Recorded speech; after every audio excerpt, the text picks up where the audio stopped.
Hey everybody, welcome back to Bull Boom Bear Bust. Sorry, that's only going to be maybe once a month. I'll do that. That one's for that was a request from Alex in Rhode Island. Alex in Rhode Island. Okay, there you have it. Don't hear about Rhode Island too much. I've never had anyone admit they were from Rhode Island on this channel. Rhode Island's an interesting state, isn't it? The population is just over a million. And there's actually about 10 cities in the US that also have over a million population. And so the population of the entire state of Rhode Island is less than many US cities. In fact, 10 cities have a million plus population. Let me just dive over here. We got a lot of news to get into today. It is Saturday. I'm not as organized as I am during the week, so it's going to be a little bit scattered. But I got a lot of stuff to get into. We're going to talk about Trump's veiled threat to the Federal Reserve. We're going to talk about the jobless numbers versus the new unemployment filings, multi-million dollar home sales on Lake Michigan, and some celebrities selling their homes for extreme, like insane in the membrane amounts, right? Insane in the membrane? It's like a 90s rap song, right? Let's talk about Rhode Island real quick, though. Called the Ocean State. Population as of 2000, that's old, 2016. So it's probably well over a million now, but barely over a million in 2019. 10 cities, though, have a million plus people in the cities here. Los Angeles, almost 4 million. Chicago, 2.6 million. Houston, 2.3 million. Phoenix, 1.6 million. Philadelphia, 1.5 million. San Antonio, Texas, 1.5 million. San Diego, 1.4 million. And this is just the city limits, I believe. If you go to the entire county of Los Angeles, I believe it's like 10 million. Where we go here? Where do we leave off at? Dallas, 1.3 million, and Jacksonville. Yeah, New York. Did we mention New York, or did I start with Los Angeles? New York, 8 million. Wow, it's crazy. Anyways, let's get into the financial economic news today. The economy continues to deteriorate. And what do we mean by that? We mean the U.S. consumer, which makes up 70% of people now living paycheck to paycheck. Majority of the middle class barely scraping by. But then you have the other 30% above there, especially the top 10% of that top 30% doing very, very well. We're going to talk about some celebrities selling their homes for extreme amounts here in just a little bit.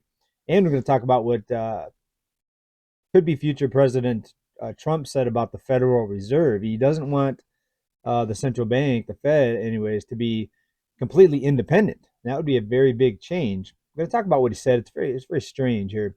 Let's go ahead and start right here. We've got the supposed good news for the economy. The stock market, had some green days because of this, and it's the weekly jobless numbers. Weekly jobless claims fell to 233,000, less than expected. Positive sign for the labor market, folks. You know how this works, right? They have a few forecasters, experts out there, economists out there. They know the number in advance. So then what they do is they say, oh, we expect this number. We expect 240,000 jobless filings. And then it comes in at 233. The markets shoot up. Of course, all the people that knew what the experts were going to forecast versus the real number, they got into the stocks. They probably bought before the news. And that's why I see a lot of these people make so much money. A lot of people, especially when they get in government, all of a sudden they become expert traders. They all become multimillionaires. Their stock portfolios shoot up. Plus you have a lot of backdoor deals, stuff like that. I think many of you are probably onto that. But let's go back to this number though. 233,000 new jobless claims. Great news, right? And this is for the month, right? No, I'm sorry. Wow, it's even worse. Weekly. So when you multiply that, let's just say 4 weeks, get you close to a month, you're talking almost a million. Almost a million new jobless filings in a month. Is that good news? A million new jobless filings in a month? When you compare that to the new jobs added for the month, U.S. economy added 114,000 jobs last month as unemployment rose. So we're supposed to be excited and we're supposed to say that's good news. We're supposed to say the economy is good when we're losing, again, close to a million jobs a month and adding only 114,000. Insane, folks, how they keep these numbers separate from each other and they report one weekly and report the other one monthly. So people don't really connect the dots. But you see what's going on here, right? The people, or the number of people out of the labor force, continues to climb. And that's something that's rarely reported also. But we know this. I mean, most of you probably know this, but there are some new people. I have to come back to this. And it's just amazing how they continue to put these numbers out there. And the stock market jumps on the news, but it's really bad news, right? But you can bet some insiders are getting pretty wealthy, playing their bets, or playing the investment game on that. Let's talk about this here.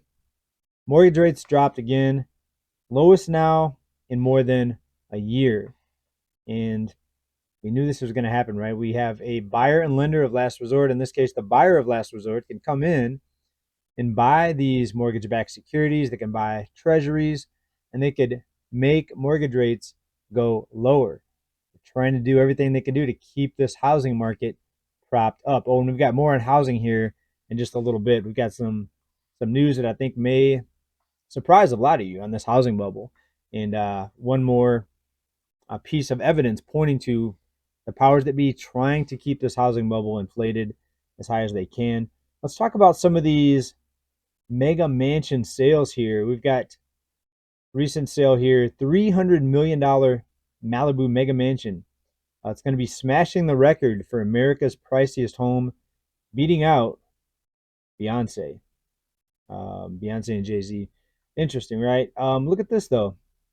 35 million mansion on Lake Michigan. Folks, I'm from Michigan. I used to live about, is it about maybe 2 miles, maybe 3 miles from Lake Michigan, out in a little part of Michigan called Hager Shores.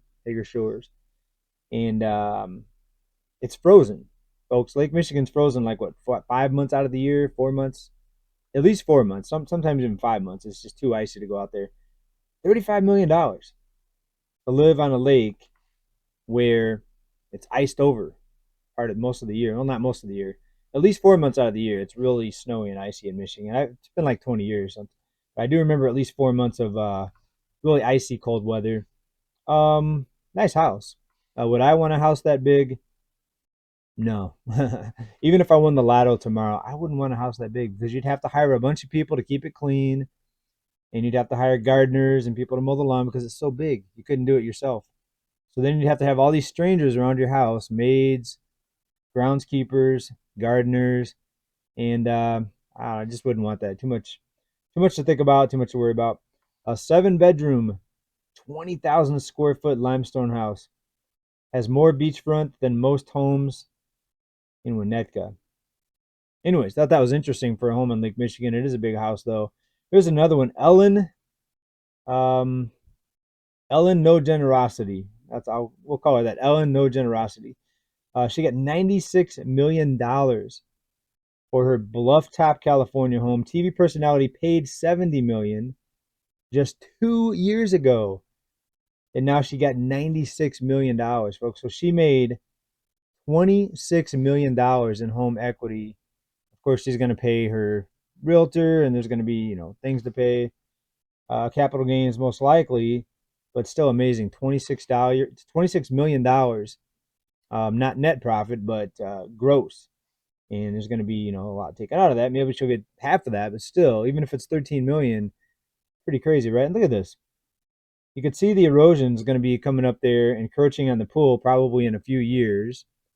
And you can see where it looks like they planted some probably some deep rooting plants. You could tell it's darker close to the edge because they're trying to stop the erosion. But yet somebody's still going to pay $96 million. And then look at the beach. A lot of it's fallen rocks. There's the water right there. You don't have much beachfront, right? Because all the rocks falling. Or if you go lay on the beach, you might get hit on the head with a rock. For all the rocks falling there. Anyways, people are paying insane amounts of money for real estate. It's the bottom line. That's what I'm getting at. It's wild, folks. Let's go ahead and talk about the layoffs here. We know that TV is struggling. A lot of people cutting cable. What was it? Comcast had 2 million people cut cable just in the first half of the year. Don't quote me on that, but I believe we had that report out last month. It was somewhere in the millions. It was a lot. Dr. Phil. Have you seen the Dr. Phil show? Laid off people are in complete shock after sudden layoffs. So I just heard through the grapevine, I heard word on the street is that Dr. Phil is not a fun guy to work for. So maybe some of these people are happy they got laid off, but the word they use in the article is they are shocked. They're shocked. And I wonder how Doctor, if he even broke the news to them or if they got an email. Remember those layoffs we talked about at the beginning of the year where people got laid off via text message and email? I forget what company it was. I wonder how he laid these people off or if he even did it himself. Right? It's his show, but I'm guessing he probably hired somebody to tell these people that they're laid off, Interesting. All right, well, let's go ahead and get on to some other news here. Let's go across the globe a little bit here down to Brazil. And again, I want to underpin the fact that it's not just the U.S. suffering under inflation. A lot of people just want to blame one party or another. They'll blame, the left-wing party. And then the left-wingers will come in and they'll say, we're going to blame the right-wing party. Folks, it's all a scam to make you think you have a choice. But everywhere you look, inflation, look, the central bank piling pressure on the central bank as inflation speeds up here. So we saw that it spiked up to over 8%, 2021, 2022. It went down, but now it's going back up again. So many countries across the globe, folks. Why do they do this? Why do banks engineer the economy so that there's inflation? When people think it's a mistake, it's an accident, people think they're really trying to get it to come down. It's not true. Inflation gives the illusion of economic growth, right? So when you have banks loan out millions of dollars worth of money that they know can't be paid back, it causes people to go spend. When people have credit limits, when they can get easy loans, they're spending money, right? And what does that do? That puts out or that creates economic growth because economic growth is spending money. The government's spending money. That gets put on as economic growth, gross domestic product. Consumers taking on debt, spending money they don't have. That gets put in the GDP category, economic growth. And think about this. All the countries that went into hyperinflation had very nice economic growth all the way into and throughout the hyperinflation. And they weren't even in a recession. Even though they went into hyperinflation, people can't afford anything. So they have to print more money. They have to drop rates, print more money, incentivize banks to give out loans, take all the limits away from amounts of money that banks can loan out, and create all this economic growth, but it creates inflation, right? The hyperinflationary countries didn't see a recession because it was economic growth all the way. Insane, folks, that people still, don't understand how all this works. Let's get into what Trump said here, former president and maybe future president. Trump signals interest in influencing the Federal Reserve if he regains the White House. So the Fed has been independent for a long time, and a lot of people out there say the Fed needs to be independent. They don't need to be political. But he's saying the president should have an influence on interest rate decisions. Now, to me, that's a little bit scary because what if he, in order to make it look like the economy is growing, like we just talked about, he wants to drop interest rates even lower? With home prices already at all-time high unaffordability, what if we have a president that says, okay, to make it look like I'm growing the economy, we're going to drop interest rates to zero? Would it surprise you if he did that? Would it surprise you? It wouldn't surprise me. Actually, I'd put money that he would do that. And then he would go out there and say, oh, look how great everything is. The stock market's going up again. Home prices are going up. Everybody's getting rich with home equity. That's probably paraphrasing, but that's probably what he would say. Let's go ahead and take a quick listen to a clip here on what he said. And this was a Q&A session here recently. Go ahead and take a listen Q&A session here. It's kind of hard to hear it. On defense? Over the Federal Reserve. And do you think Federal Reserve. Right. Well, look, the Federal Reserve is a very interesting thing, and it's sort of gotten it wrong a lot. And he's tending to be a little bit late on things. True. They have gotten it wrong a lot. He's talking about Powell. He's been late on some things. He's been early on some things. He's been completely insane on some things for having rock bottom interest rates for 10 years. But again, that's what made the economy look like it was growing, right? He gets a little bit too early and a little bit too late. And, that's very largely it's a gut feeling. I believe it's really a gut feeling. And I used to have it out with him. I had it out with him a couple of times very strongly. I fought him very hard. And, we get along fine. But I feel that I feel the president should have at least say in there. Yeah, I feel that strongly. So he thinks the president should have a say. And what's your guess? I mean, my guess would be that they would have lower interest rates because that's what makes the economy look like it's booming, right? Lower interest rate, people borrow more money, more people qualify for loans or can make bigger purchases, and that makes the economy look like it's growing. It's pretty simple, and I think I'd have to, if I had to put money in it, I'd guess 100% he would push rates lower, right? Why would anyone in power want to make rates go higher and cause any sort of economic slowdown, right? Even with higher rates now, we haven't seen much of a slowdown because of all the other ways they're keeping the economy looking like it's growing. Again, back to the banks, everything else that goes along with it. It's not just interest rates, folks. There's a lot of other things besides interest rates that keeps the markets growing and the housing market booming. Let's talk about the housing market again here. We talked about all the programs, the down payment assistance programs that are out there. And we talked about what Nevada, 1 or 2 reports ago, about how the median price in Las Vegas is $480,000. $480,000 in Las Vegas. And this just came out here recently, report here that proves what's going on here. More Nevadans using down payment assistance programs to buy a home. You think it's a coincidence that we have all these down payment assistance programs and that more people are using them? And we've got the median price now record at 480,000 in Las Vegas. Sorry, let me bring up the article. More Nevadans using down payment assistance programs to buy a home. So as home prices get further out of reach, more people need assistance to be able to get into the home, down payment assistance, because hardly anyone has a down payment saved up, unless you're mega corporation, right? But then this makes the problem worse because now you have all these new people that are using this down payment assistance programs that normally would not be able to buy a home. Now they're buying a home, and that's one less home on the market for someone that maybe was saving up a down payment to buy a home. Someone that didn't want to have to rely on a down payment assistance program, right? So maybe somebody with a 20% mortgage, or maybe maybe somebody with a 20% down payment on the home would have bought the home, but instead you have somebody with no down payment that only got into the home because of a down payment assistance program. See what I'm saying here? And this just makes the bubble go higher. When you get more people qualified for a home and you get a whole bunch of people that didn't qualify, but now they qualify because you've got down payment assistance, that makes prices go higher. You have more people bidding up homes. So pretty simple, folks. So it's pretty interesting that the solution that they come out with just makes the problem worse. This is going to make home prices go up even more. And they're up, 8% year over year, I believe. If you look at condos and townhomes, median price of 296 up 8.2%. Single family homes are at 450,000. Actually 480,000. That's up from July 2023, which was 450,000. So you've got single family detached homes up 6.7%. You got condos and townhomes up 8.2%, folks. And they're just finding more ways to get people into these overpriced homes, down payment assistance programs.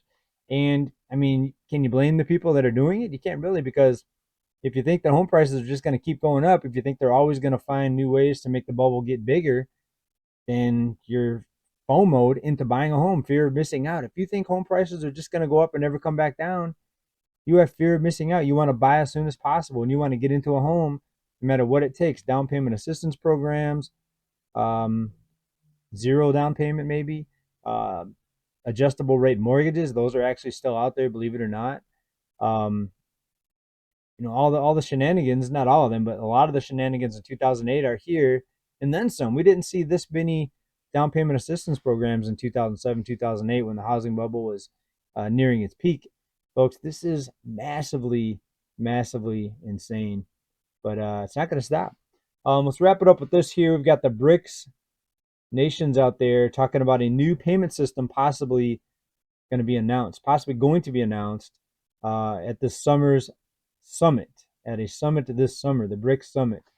The BRICS Alliance developing its own native payment platform. This is outside of the SWIFT system that, remember, we kicked Russia out of the SWIFT system, so that kind of kickstarted this whole de-dollarization movement, and has all these other countries basically piling in to a new trading system. The upcoming 2024 summit, the collective has used the summit as a launching pad for major announcements in the past. The native platform could be the next in line. October 22nd to 24th. So not really the summer. This isn't at the fall. But the first day of summer was June, July, August. Let's see.